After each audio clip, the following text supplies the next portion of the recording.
चाळीसगाव तालुक्यात दमदार पावसाची प्रतीक्षा, पावसाअभावी पेरण्या रखडल्या।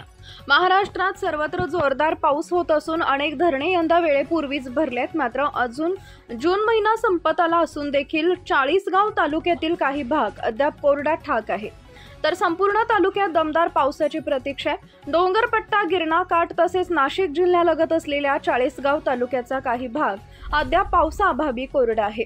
शेतीची अनेक कामं रखडली आहेत। तालुक्यातील ज्या भागात पाऊस झालाय तिथं काही प्रमाणात पेरण्या झाल्या, तर काही शेतकरी वखरणी आणि निंदणीच्या कामाला लागले आहेत। मात्र त्यांनाही वाढत्या पिकांसाठी जोराच्या पावसाची प्रतीक्षा आहे।